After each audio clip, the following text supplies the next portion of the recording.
Hello दोस्तों, कैसे हो आप लोग। मेरा नाम है दीपक और मैं स्वागत करता हूं अपने यूट्यूब चैनल सिविल एनालिसिस में। आज है 5 अक्टूबर 2023 और आज के जितने भी हिंदू न्यूज और एडिटोरियल है उसकी हम एनालिसिस करेंगे। अगर आपको इसकी पीडीएफ चाहिए तो आप हमारे सिविल एनालिसिस ऑफिशियल ग्रुप को ज्वाइन कर सकते हो, जहां पे आपको इसकी पीडीएफ जो है प्रोवाइड कर दी जाएगी। ठीक है, चलिए आगे बढ़ते हैं। आज की आर्टिकल ये सारी है, जिसमें फर्स्ट के 3 जो है आज के एडिटोरियल है, ये तीनों एडिटोरियल है और बाकी जो है न्यूज आर्टिकल है। ठीक है, चलिए देख लेते हैं। सबसे पहला है women quota panchayat to parliament. देखिए क्या बताया जा रहा है। अभी रिजर्वेशन बिल जो है वुमेन्स का वो पास हुआ है और ये constitution amendment act 106 constitution amendment act जो है और इस बिल को अब जो है लोकसभा राज्यसभा से पास कर ली गई है और साथ ही इसमें प्रेसिडेंट से भी रिसेंटली जो है एसेंट पा ली है। ठीक है, अगर हम देखें ये पहली लॉ होगी, फर्स्ट लॉ पास इन न्यू पार्लियामेंट बिल्डिंग। पहली लॉ ऐसी लॉ है जो नई पार्लियामेंट बिल्डिंग में एक स्पेशल सेशन द्वारा पास की गई है। ठीक है, और इंडिया में डेमोक्रेटिक जर्नी में एक नया चैप्टर को कहीं ना कहीं इसने जोड़ा है। अगर हम बात करें, ये एक्ट जो है पास हुआ है कम से कम 30 साल की बाद, क्योंकि 30 साल पहले क्या हुआ था कि 1993 के टाइम पे 73 और 74 अमेंडमेंट एक्ट जो है पास किया गया था। उसके बाद देखा जाए तो 30 एनिवर्सरी जो हम लोग कॉन्स्टिट्यूशन रिफॉर्म का बात करते हैं, जिसमें हमने 1/3 रिजर्वेशन जो है पहले पंचायत को दिए थे और म्युनिसिपैलिटीज को दिए थे, म्युनिसिपैलिटीज में दिए थे वुमेन्स की। ठीक है, अगर तब से देखा जाए अब इस तरह की कोई सक्सेसफुली अटेम्प्ट नहीं किया गया और जितने भी अटेम्प्ट किए गए वो कहीं ना कहीं अनसक्सेसफुल हुए हैं। ठीक है, तो अगर हम बात करें आखिरकार लास्ट में ये क्या हुआ है कि इस तरह की बिल जो है फाइनली इनएक्ट हुआ है और ये कहीं ना कहीं हमें ये दिखाता है कि अब जो है हम contingent on conduct of delimitation और सेंसस को सही तरीके से कर सकते हैं। ठीक है, ये हमारे पास सही समय है कि जो 30 साल का एक्सपीरियंस है जिसमें वुमेन रिजर्वेशन में इतने टाइम लग गए, चाहे वो जो पहले लोकल गवर्नमेंट ने था, अब उसको रिजर्वेशन जो है हमें लोकसभा और राज्यसभा में जो इतना टाइम लगा, कहीं ना कहीं उसको हमें देखना चाहिए, समझना चाहिए, क्योंकि आगे इस तरह की चीजें कहीं ना कहीं हमें सीखने को मिलेगी। ठीक है, पार्लियामेंट की बात की जाए 30 साल पहले उसने 74 कॉन्स्टिट्यूशन अमेंडमेंट एक्ट जो है वो लागू किया था। ठीक है, इसको थोड़ा बड़ा कर देते हैं। चलिए, तो लागू किया था और जिसमें पंचायत और म्युनिसिपैलिटीज में जो रिजर्वेशन है वुमेन्स का, उसमें कम से कम 1/3 जो है सीट्स जो है वो वुमेन्स के लिए रिजर्व किया था और office of chairperson in panchayat and municipalities reserve for women. और इसने ये मैंडेट किया था जो रिजर्वेशन है वो शेड्यूल्ड कास्ट और शेड्यूल्ड ट्राइब को दी जाएगी उनके पॉपुलेशन परसेंटेज के हिसाब से, और उनको enable states to reserve seats for backward classes में भी उनको रिजर्वेशन दी जाएगी। ठीक है, तो इस तरह से ये जो सिस्टम है 3 मिलियन इलेक्टेड पंचायत को रिप्रेजेंटेटिव देता है, जिसमें लगभग हाफ जो है वो आज के टाइम पे वुमेन है, यानी कि 3 लाख में से हाफ। अगर मान लीजिए 5 लोग हैं, 5 में से 6 लोग हैं, 6 में से 3 लोग जो है वुमेन में इलेक्टेड है और 3 लोग जो है मेल इलेक्टेड है। जो ये एक्सपेंशन किया गया वो डाइवर्सिफिकेशन के लिए किया गया। ठीक है, इंडिया की डेमोक्रेसी को और सक्सेसफुल करने के लिए और बेटर बनाने के लिए और डाइवर्सिफाई करने के लिए इस तरह के स्टेप्स जो है लिए गए। लेकिन जब यूनियन गवर्नमेंट ने 2009 में कॉन्स्टिट्यूशन अमेंडमेंट लेके आया था, जिसमें वुमेन रिजर्वेशन को लोकल गवर्नमेंट यानी कि लोकल लेवल पे जब यहाँ पे बढ़ाने की बात की गई थी कि 33% से लेके हम 50% तक बढ़ाएंगे वुमेन का रिजर्वेशन, तो वहां पे वो फेल हो गया था। बहुत सारे स्टेट ने इस तरह के कुछ रिजर्वेशन लाने की कोशिश की थी, जिसमें 50% सीट वुमेन को देने की बात की थी। ठीक है, और साथ ही साथ रिजर्वेशन सीट जो है वो अदर बैकवर्ड क्लास को देने की भी कोशिश की थी। अगर हम आज के टाइम पे देखें तो पंचायत और म्युनिसिपैलिटीज में एक लेवल तक या वर्टिकली रिजर्वेशन हम कह सकते हैं SC, ST, OBC को मिला हुआ है, और हॉरिजॉन्टली कैटेगरी पे भी वुमेन्स को रिजर्वेशन मिला हुआ है अलग अलग कैटेगरी पे, जैसे जनरल हो गए, SC हो गए, ST हो गए, OBC हो गए। ये जो मिक्स वर्टिकली और हॉरिजॉन्टली रिजर्वेशन है, ये कहीं ना कहीं ये रिकॉग्नाइज करते हैं कि इन लोगों को एक साथ डिसएडवांटेज जो ये फेस कर रहे हैं, एग्रीगेटिव डिसएडवांटेज जो फेस कर रहे हैं अपनी लोकेशन पे, इस तरह की डिसएडवांटेज फेस ना हो, कास्ट से डिस्क्रिमिनेशन ना हो, जेंडर डिस्क्रिमिनेशन ना हो, इसको प्रिवेंट करने के लिए इस तरह के जो है प्रावधान को लाया गया। अगर प्रेजेंट वुमेन रिजर्वेशन लॉ की बात करें, आज के टाइम की जो वुमेन रिजर्वेशन लॉ की बात करें, ये कहीं ना कहीं प्रीवियसली सारी चीजों को देख के जो प्रीवियसली पास की गई थी राज्यसभा में 2008 में, उसी तरह के मॉडल को कहीं ना कहीं यहां पे इंटरसेक्शनली रिजर्वेशन लाया गया है वुमेन के लिए। ठीक है, तो ये चीज बताया जा रहा है। अब रिजर्वेशन का इंपैक्ट क्या होगा, क्या ये रिजर्वेशन अच्छा है या बुरा है, इसके बारे में अगर रिजर्वेशन से हटके की बात करें तो वुमेन रिजर्वेशन जो लोकल गवर्नमेंट में है वो कहीं ना कहीं सब्सटेंशियल बेनिफिट दे रहा है क्या, ये क्वेश्चन हो सकता है, बिल्कुल हो सकता है। अगर 2004 के पेपर के हिसाब से बात करें, एक एस्तर डुफ्लो और राघवेंद्र चट्टोपाध्याय, उन्होंने पंचायत के और जो पंचायत है बंगाल के और राजस्थान के, वहां पे एक रिपोर्ट बनाई।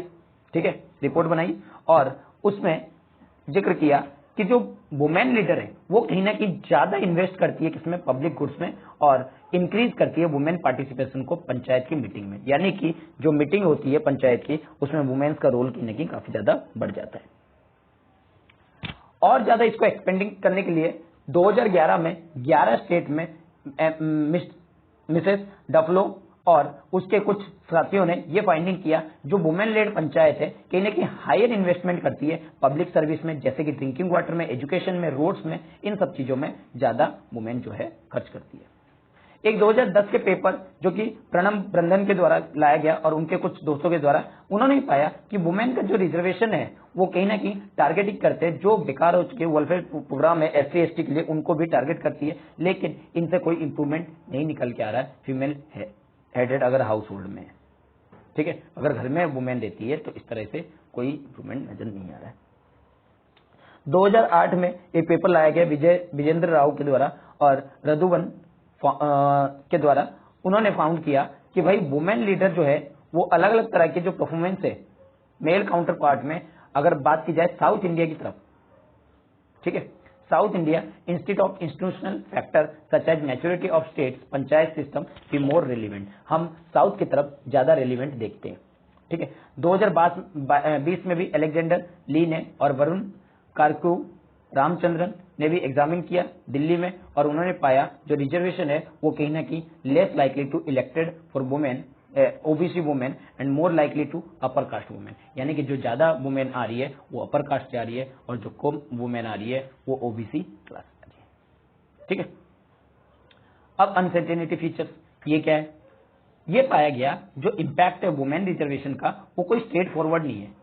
ये जो वुमेन का रिजर्वेशन है पार्लियामेंट में और स्टेट असेंबली में, ये कहीं ना कहीं इन्फॉर्म करता है जो 30 साल पहले की एक्सपीरियंस है, यानी कि म्युनिसिपैलिटीज और पंचायत की एक्सपीरियंस है, उससे कहीं ना कहीं ली गई है। अगर वुमेन्स के रोल की बात करें, लोकल गवर्नमेंट में अलग अलग तरह की रोल है, पार्लियामेंट के हिसाब से देखा जाए तो और रोल अलग है, लोकल गवर्नमेंट के हिसाब से देखा जाए तो रोल अलग है, तो इनका इंपैक्ट कहीं ना कहीं अलग अलग तरीके से पढ़ना लाजमी है। ठीक है, अगर हम बात करें कॉन्स्टिट्यूशनल अमेंडमेंट की तो वुमेन रिजर्वेशन को कहीं ना कहीं इंट्रोड्यूस किया गया है और इस पे वाइड स्प्रेड डिस्कस भी किया गया है और साथ ही साथ एनालिसिस किया गया इसकी एक्सपीरियंस को, और यहाँ पे बहुत सारी चीजों को कहीं ना कहीं ऑर्गेनाइज तरीके से पार्लियामेंट सेशन में देखा भी गया है, नेशनली ऑर्गेनाइज्ड पार्लियामेंट सेशन। 2008 का जो वर्जन है प्रेजेंटिंग, जिसमें प्रेजेंट किया गया था वुमेन रिजर्वेशन लॉ को, उसको कहीं ना कहीं यहाँ इंप्लीमेंट करने की कोशिश की गई है और साथ ही डिलिमिटेशन को कंडक्ट करने की बात की गई है, सेंसस को कंडक्ट करने की बात की गई है, कोई लेकिन ऐसा कोई डेफिनेट डेट जो है वो अभी तक प्रोवाइड नहीं की गई है। कॉन्स्टिट्यूशनल ने डिलिमिटेशन को फ्रीज किया हुआ है, जो कि पहले कब से 1976 से, ठीक है, और वो कहीं ना कहीं एंड होगा 2026 में। अगर रीएलोकेशन अगर सीट का करना है बिटवीन किसके बीच में, स्टेट्स के बीच में पूरी तरीके से, तो बेस्ड ऑन किस पे होगा, आपका पॉपुलेशन पे। लेकिन यहाँ पे सदर्न स्टेट जो है वो कहीं ना कहीं शेयर करते हैं पार्लियामेंट में, ड्रास्टिकली रिड्यूस हो जाएंगे अगर उस तरह की, क्योंकि पॉपुलेशन अगर देखा जाए, इसके ऊपर भी एक आर्टिकल है, उसको भी मैं अभी थोड़ी देर में डिस्कस करूंगा आपके साथ। ठीक है, तो यहाँ पे कहीं ना कहीं फॉल्ट लाइन दिखते हुए नजर आ रहे हैं और जो कपलिंग वुमेन रिजर्वेशन है वो कहीं ना कहीं पॉलिटिकली फ्रॉड डिलिमिटेशन एक्सरसाइज को इम्प्लीमेंटेशन करने के लिए, और हमें यूनानिमिटी को बिल को पास जो हम लोग किए हैं वो कहीं ना कहीं वुमेन रिजर्वेशन को आगे की फ्यूचर में बहुत बेटर तरीके से काम कराएगा। ठीक है, चलिए आगे बात करते हैं। अगला आर्टिकल है keeping tab on carbon with an accounting system. देखिए क्या है क्लाइमेटिक पॉलीक्राइसिस। अब देखिए ये पॉलीक्राइसिस का मतलब क्या है। ठीक है, इसको सबसे पहले दिए पॉपुलर एडम टोजी ने, ठीक है, जो कि रेफर करते हैं इंटरकनेक्टेड एंड कंपाउंडिंग क्राइसिस, यानी कि एक साथ जुड़ी हुई है, और कंपाउंडिंग क्राइसिस है यानी कि हर चीज इसमें जुड़ी हुई है। पॉलीक्राइसिस का मतलब बहुत सारी चीजें एक साथ जुड़ के वो क्राइसिस अगर उत्पन्न करती है यानी कि प्रोड्यूस करती है तो उसको हम लोग कहते हैं पॉलीक्राइसिस। ठीक है, जिससे तो क्या कह रहे हैं इंटरकनेक्टेड और कंपाउंडिंग क्राइसिस है क्लाइमेट चेंज के दौरान। जो क्लाइमेट चेंज हो रही है उसमें किसी एक का रोल नहीं है, वो सब चीजें एक दूसरे से कहीं ना कहीं जुड़े हुए हैं और कहीं ना कहीं हमारे प्लैनेट्स को अफेक्टिंग कर रहे हैं। सिर्फ एक ही चीज में नहीं, अलग अलग सेवरल सेक्टर्स में, अलग अलग डोमेन्स में। यहाँ पे फिजिकली इंपैक्ट जो है क्लाइमेट चेंज का, जैसे कि हमारे टेम्परेचर राइज होना, सी लेवल राइज होना, एक्सट्रीम वेदर होना, तो ये सारी चीजें कहीं ना कहीं जुड़ी हुई है। और सोशो इकोनॉमिकल पॉलिटिकल चैलेंजेस हमारे सामने इस इंपैक्ट के द्वारा सामने भी आते रहते हैं। इंडिया की बात करें, इंडिया में बात करें तो हमें एक इंटरकनेक्शन देखी जा सकती है अलग अलग सेक्टर के बीच में, जैसे एनर्जी सेक्टर में, इंफ्रास्ट्रक्चर में, हेल्थ में, माइग्रेशन में और फूड प्रोडक्शन जैसे चीजों में हमें कहीं ना कहीं क्लाइमेट चेंजेस को देख सकते हैं। ये सारी चीजें आपस में एक दूसरे के साथ कहीं ना कहीं जुड़ी हुई है। अगर हम इसके कॉम्प्लेक्सिटी को और इंटरकनेक्टेड को रिकॉग्नाइज कर दें क्लाइमेट पॉलीक्राइसिस के साथ, तो ये एक क्रूशियल डेवलपमेंट होगा और हमारी एक होलिस्टिक अप्रोच होगी जिससे कि हम इसके डाइवर्स पर्सपेक्टिव को और priority of different stake holder को जान पाएंगे, जबकि ये इंश्योर करेगा इसकी रेजिलियंस को, इक्विटी को और जस्टिस को। जब इसको आसानी से कहीं ना कहीं परस्यू किया जा सकता है, रिस्पॉन्स किया जा सकता है क्लाइमेट चेंज को जो अलग अलग सेक्टर के फैशंस में होते जा रहे हैं। और जो नेचर है पॉलीक्राइसिस का, मतलब जो इसमें कि बहुत सारे चीजें जो हम नहीं चाहते वो भी चीज आके कहीं ना कहीं अनएक्सपेक्टेड तरीके से यहाँ पे जुड़ते हैं और इनका कहीं ना कहीं कंसिक्वेंस हमें देखने को मिलता है और ये कहीं ना कहीं क्लाइमेटिक चैलेंज बन जाता है। हमें यहाँ पे जरूरत है एक डीप ट्रांसफॉर्मेशन की, जिसमें हम एक नई इकोनॉमी को कहीं ना कहीं यहाँ सेंसिटिव बना सके अपने प्लेनेट के प्रो के अंदर में। यहाँ पे जस्ट एक डिजिटल इंफ्रास्ट्रक्चर कहीं ना कहीं इनेबल कर सकता है नई स्टार्टअप्स को, नई सर्विस को और कहीं ना कहीं इमेजिन कर सकता है कार्बन इंफ्रास्ट्रक्चर को, जिससे यहाँ पे अपॉर्चुनिटी क्रिएट होगी, फ्लोरिशिंग होगी फ्यूचर कार्बन डिजाइन की, और साथ ही साथ जो कार्बन की फ्लोज है उनको कहीं ना कहीं अकाउंट करेगा और नई पॉलिसी कहीं ना कहीं हर लेवल पे, हाउस होल्ड हो, चाहे पंचायत हो, चाहे डिस्ट्रिक्ट हो, हर लेवल पे बन के कहीं ना कहीं क्लाइमेट क्राइसिस को रोकने की कोशिश करेगा। अब मेजरमेंट क्या हो सकती है फर्स्ट स्टेप में? फर्स्ट स्टेप की अगर मेजरमेंट की बात करें, ये कहीं ना can not be measured, can not be account for, यानी कि ये इसको ना तो मेजर किया जा सकता है और ना ही इसको अकाउंट किया जा सकता है।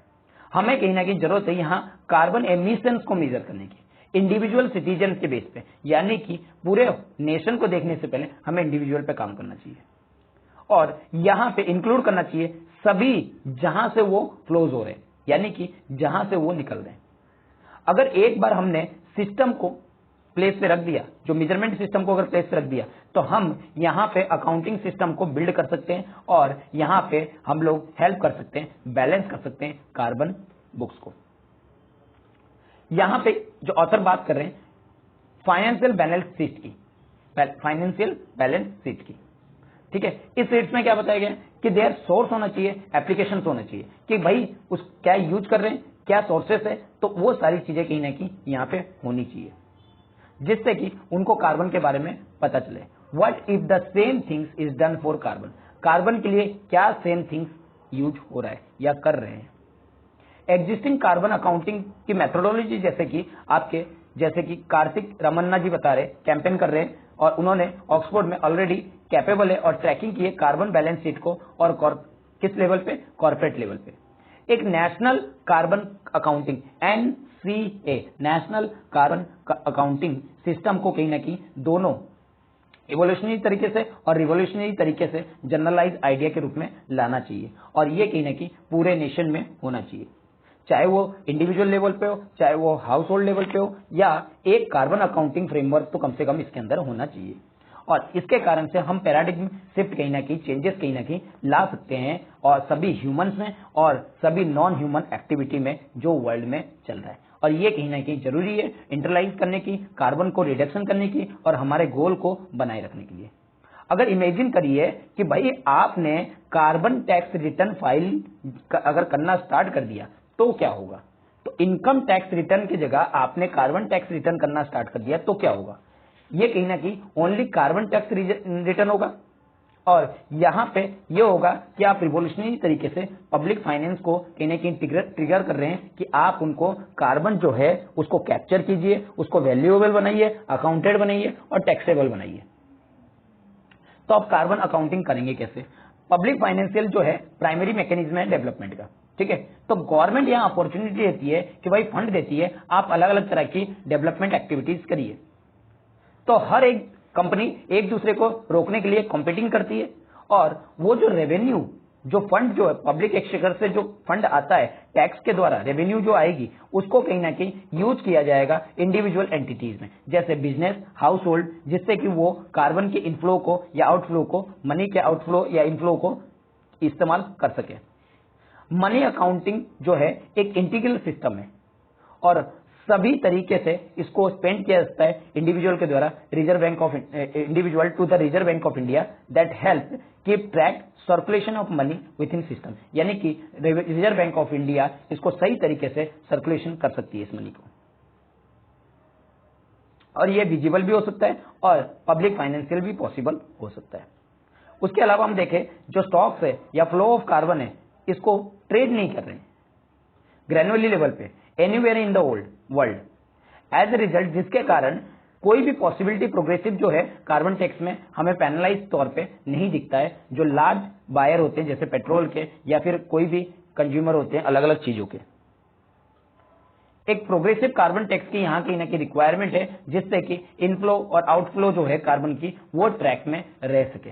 नेशनल कार्बन अकाउंटिंग की कहीं ना कहीं जरूरत है। कार्बन अकाउंटिंग एक वो तरीका है जिसमें कंपनी जो है अपने कार्बन लिमिट्स को कहीं ना कहीं ट्रैक पे रख सकती है, उसकी प्रोड्यूसिंग को, उसकी रिमूविंग को, उसकी स्टोरिंग को, उसकी ऑफसेटिंग को, ठीक है। जो एनसीए नेशनल कार्बन अकाउंटिंग जो है वो जो कॉन्सेप्ट को लाया गया कार्बन बुक्स में कहीं ना कहीं नेशन के लिए और यहाँ पे मैंडेटरी किया जाए बिजनेस के लिए, इंडिविजुअल के लिए, जिससे कि वो अपनी रिपोर्ट जो है इनफ्लो आउटफ्लो कार्बन की वो भी सबमिट करे और ये कहीं ना कहीं सर्कुलेशन होगी, कार्बन विजिबल होगी और जिससे फाइनेंशियल अकाउंटिंग ठीक तरीके से चलेगी।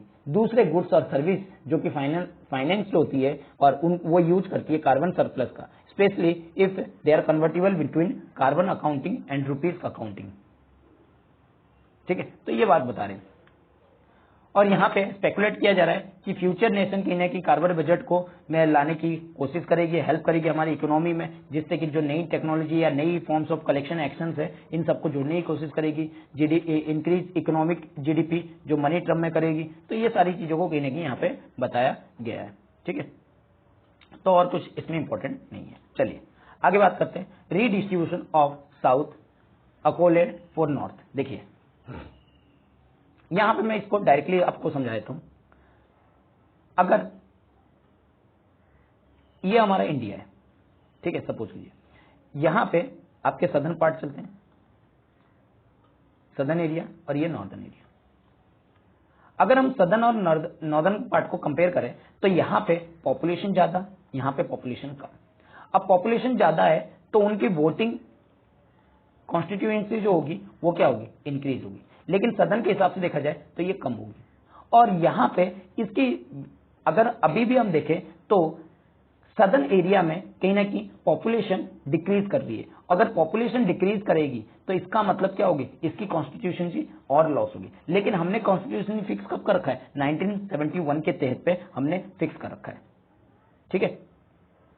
और कहा है कि भाई 2026 में नई जो है जनगणना के लिए डिलिमिटेशन जो है बनाई जाएगी, ठीक है। अगर वहीं देखा जाए 1971 के हिसाब से अगर हम 2026 की तरफ चले जाए तो यहाँ पे पॉपुलेशन यहाँ पे कम, यहाँ पे पॉपुलेशन लेकिन लगातार बढ़ती जा रही है। तो इससे क्या होगा, इसमें कम से कम भाई 23 सीट्स जो है एक्स्ट्रा मिलेंगे और इसमें 23 सीट्स के कुछ सीटें जो है वो कम हो जाएंगे, ठीक है। 23 सीट जो है 5 जो सदर्न स्टेट है विल बी लॉस 23 सीट्स, और जो नॉर्दर्न स्टेट है वो कहीं ना कहीं गेन करेगी 37 सीट्स को।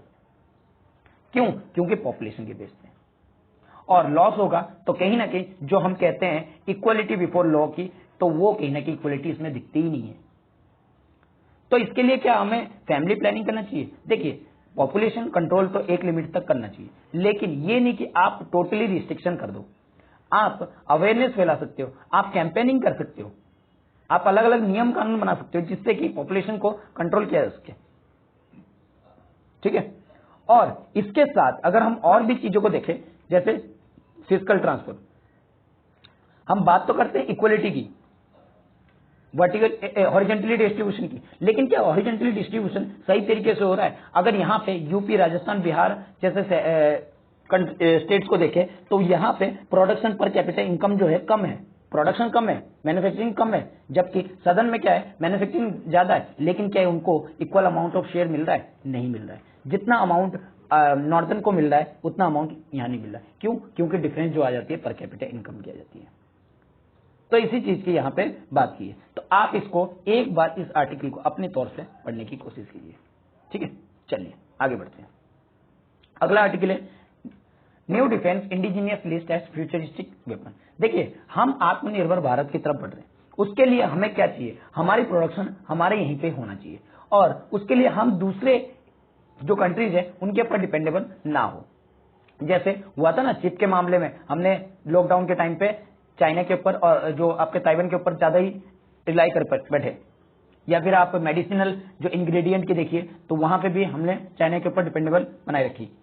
तो हम क्या चाहते हैं भाई? इंडिजीनियस डेवलपमेंट करना चाहते हैं। तो इसके लिए अलग अलग टाइम पे डिफेंस मिनिस्टर क्या करते हैं? इंडिजीनियस लिस्ट कहीं ना कहीं जो है लोगों के सामने रखते हैं। ठीक है। और जो इंडिजीनियस चीजें हैं वो कहीं ना कहीं अब जितने भी हम लोग चीजें खरीदते हैं या बनाते हैं उसमें मैक्सिमम चीजें, जैसे कि आप विक्रांत देख सकते हैं, INS विक्रांत, उसमें हमारी बहुत सारी क्या 70-80% जो है फुल्ली इंडिजीनियस है, फुल्ली इंडिजीनियस हमारे है। तो इस तरह से जो चीजें हैं कहीं ना कहीं हम खुद अपने यहीं पे बनाना चाहते हैं, हम अपनी ही चीजों का इस्तेमाल करके यहाँ पे यूज करके इसको बनाना चाहते हैं।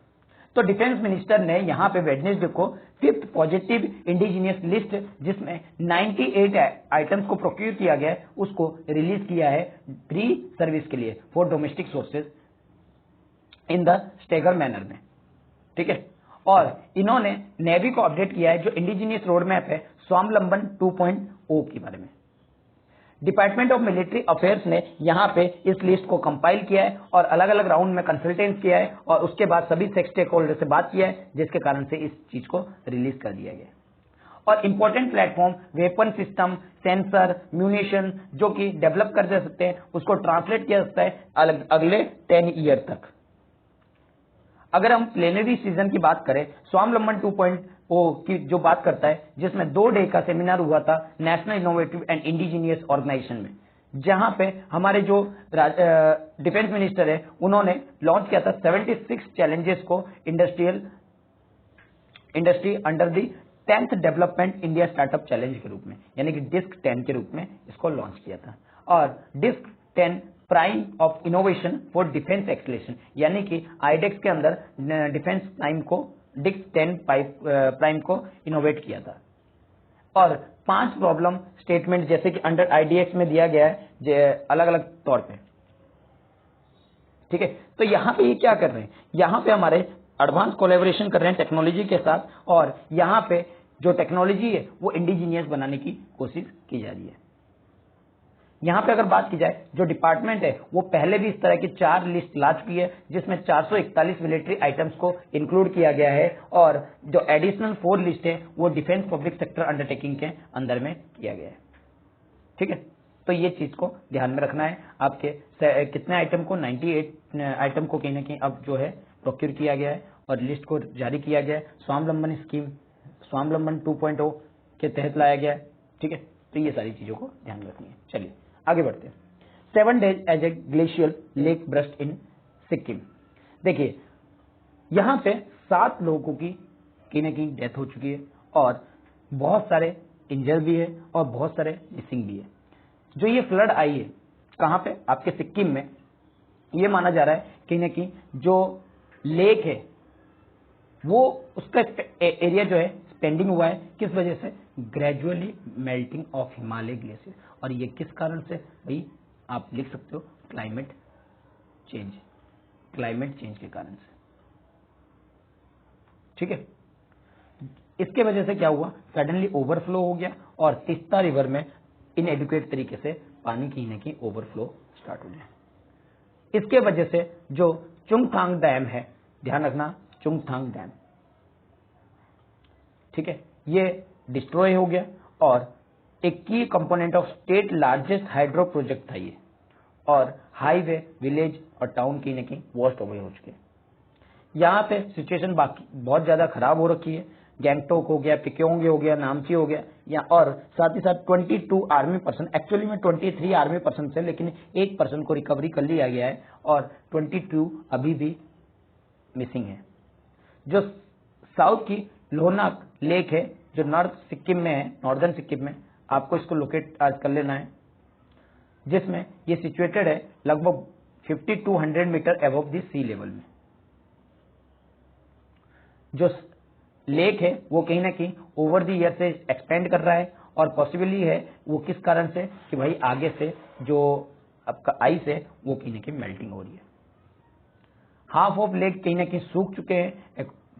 नेशनल डिजास्टर मैनेजमेंट एजेंसी के अनुसार जो एवलेंस है वो कहीं ना कहीं आगे आने की और ज्यादा संभावना है। जो चुंगथांग डैम है वो कॉन्क्रीट डैम है और वो सेंटर से क्या हो चुकी है? ब्रीच हो चुकी है। और किसके कारण से? शेयर फोर्स के कारण से। और क्योंकि यहाँ पे स्पीड ऑफ वाटर को क्या थी? ज्यादा थी, लगभग 54 किलोमीटर पर आवर, और ये सिग्निफिकेंट डैमेज हुआ है। ठीक है, और लेक में भी कहीं ना कहीं कमी, पानी की उभार जो है देखने को मिला है, और अभी जो है थोड़ी सी कमी दिखने को मिला है। वेडनेसडे अगर इवनिंग की बात करें तो वाटर फ्लो में थोड़ी सी कमी देखने को मिला है, लेकिन ये देखा गया 160 हेक्टेयर ग्लेशियर लेक जो है अब जो है 60 हेक्टेयर के बीच में जो है बन के रही है, जिससे कि सभी जो वाटर है वो कहीं ना कहीं फ्लो डाउन कर रहे हैं। रेन लगभग एक्सपेक्टेड है कि अगले 2 दिन तक होता रहेगा, और यहाँ करेंटली जो डैम है वो कहीं ना कहीं इनएक्सेसिबल है, और फ्यू डेज के भीतर में इसको ग्रेटर क्लैरिटी जो है कहीं ना कहीं हमें सामने आ जाएगी। ठीक है, जो डिस्टेंस है लेक और तीस्ता 3 के बीच में वो बहुत ही छोटे हैं। ठीक है, बहुत ही शॉर्ट है, और यहाँ पे सेंट्रल वाटर कमीशन कहीं ना कहीं इस चीज को, जो भी पानी बढ़ रहा है या घट रहा है उसकी वर्किंग जो है उसको हर टाइम पे नोट कर रही है। तीस्ता 3 जो हाइड्रो प्रोजेक्ट है वो ऑपरेट करती है सिक्किम के ऊर्जा डिस्ट्रिक्ट में। ठीक है, और जिसमें 60% ऑनेट जो है वो सिक्किम गवर्नमेंट का है। जैसे कि मैंने आर्मी पर्सन के लिए कहा कि 23% जो है सोल्जर जो है वो कहीं ना कहीं रेस्क्यू कर रहे हैं, मिसिंग है, और उसमें से एक जो है अभी तक मिल चुके हैं। ठीक है, सर्च ऑपरेशन अभी भी जारी है। लगभग 8000 क्यूबिक मीटर पर सेकंड वाटर जो है वो कहीं ना कहीं रिलीज किया जाता है तीस्ता बैरेज से, और जिसके वजह से फ्लड लाइक सिचुएशन बना हुआ है। एक मैंने वीडियो बनाया था फ्लैश फ्लड के ऊपर, आप उस वीडियो को जाके देख सकते हैं मेरे प्लेलिस्ट सेक्शन में, या फिर मैं इसका लिंक जो है आपको डिस्क्रिप्शन में दे दूंगा। ठीक है, चलिए आगे बढ़ते हैं। अगला आर्टिकल है LPG subsidy for Ujjwala beneficiary ट्रेज है 300 रुपीज। क्या किया गया? आगे के इलेक्शन को देख के 5 स्टेट में इलेक्शन है, अलग अलग स्टेट में, जैसे कि राजस्थान, तेलंगाना, चंडीगढ़, मिजोरम, तो इनमें इलेक्शन है, और इनके इलेक्शन को देखते हुए जो रुपीज है 200 रुपीज की जो सब्सिडी गैस में दी जा रही थी उसको बढ़ा के अब कितनी कर दी गई? 300, यानी कि 100 रुपए का इजाफा जो है कर दिया गया। तो यही बताया जा रहा है, और ये किसके अंदर किया गया? जो प्रधानमंत्री उज्ज्वला स्कीम है उसके अंदर इसको दिया गया है। ठीक है, चलिए आगे बढ़ते हैं। उज्ज्वला स्कीम को आज आप लोग को स्टडी कर लेना है। उज्ज्वला स्कीम कब स्टार्ट हुआ, क्या स्टार्ट हुआ, इसके बारे में मैंने पहले भी बताया। 3 केमिस्ट्री नोबेल में 3 लोगों को क्वांटम डॉट के लिए क्या किया गया है, जो इनको पुरस्कार है, नोबेल प्राइज है, दिया गया है। उनका नाम है एलेक्सो एकिमोव, लुइस ब्रूस मोंगी वेवेंडी, जो उनके क्वांटम डॉट्स के लिए इनको जो है ये पुरस्कार जो है, प्राइज जो है दी गई है अलग अलग फील्ड के लिए। जो न्यू एज की एलईडी स्क्रीन है क्वांटम कंप्यूटर में उसके लिए। क्वांटम डॉट्स जो है वो कहीं ना कहीं ग्रेट बेनिफिट ला सकता है ह्यूमन काइंड के लिए, और हम जस्ट इसको एक्सप्लोर ही कर रहे हैं, हम इसके पोटेंशियल को कहीं ना कहीं एक्सप्लोर कर रहे हैं। इसी चीज को लेके इनको जो है नोबेल पुरस्कार जो है दिया गया है। ठीक है, चलिए, तो ये तो आर्टिकल आते रहेंगे आगे, इसको भी आगे देखते रहेंगे। चलिए, तो आज के लिए बस इतना ही। अगर आई होप कि आपको आज का आर्टिकल जो है अच्छा लगा होगा, खासकर एडिटोरियल सेक्शन। अगर आपको आर्टिकल अच्छे लग रहे हैं तो इसको लाइक कीजिए, अपने दोस्तों के साथ शेयर कीजिए और सब्सक्राइब करना ना भूलिए इन वीडियोस को। चलिए, थैंक यू।